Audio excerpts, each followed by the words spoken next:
Ouverture demain du procès du père Richard. Pendant 10 ans, ce prêtre de Wattwiller aurait escroqué 2 dames âgées, 2 sœurs. Il les aurait progressivement dépouillées de leurs biens tout en les coupant de leur entourage. Voyez ce rappel des faits avec Stéphane Gaudry et Eric Leinhofer. C'est dans les rues calmes de ce petit village au pied des Vosges que pendant 10 ans, le père Richard aurait installé son emprise sur les sœurs binaires. Profitant de la vulnérabilité des 2 vieilles dames, il aurait forcé la vente d'un terrain, soutiré plusieurs centaines de milliers d'euros et exercé à plusieurs reprises des violences physiques avant la mort de l'une et la ruine de l'autre. Et ce n'est qu'en 2015, lorsqu'un neveu qui avait perdu contact avec Georgette Binaire essaie de retrouver sa trace, que l'affaire éclate enfin au grand jour.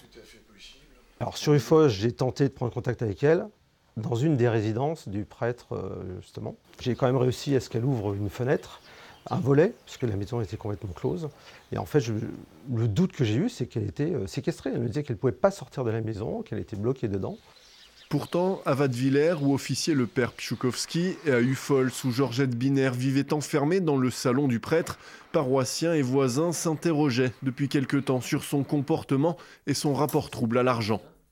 Petit à petit, il y a des choses qui ont commencé à se savoir, en particulier dans le voisinage. 2 choses en particulier. D'une part, son penchant pour l'argent. Et puis d'autre part, le fait qu'il ait mis son emprise sur certaines personnes fragiles. Des bruits, des interrogations, mais qui n'iront jamais jusqu'à un signalement en gendarmerie. Aujourd'hui, Georgette Binaire et sa famille espèrent voir reconnus les agissements du prêtre polonais. Les victimes sont, je l'ai dit, des personnes âgées, fragiles, vulnérables. Et j'ai absolument horreur que l'on s'attaque notamment à des personnes démunies psychologiquement et fragiles. Je trouve que c'est odieux et c'est d'autant plus détestable que c'est un homme d'église. Le procès en correctionnel doit se tenir lundi. Le père Richard encourt 5 ans de prison ferme.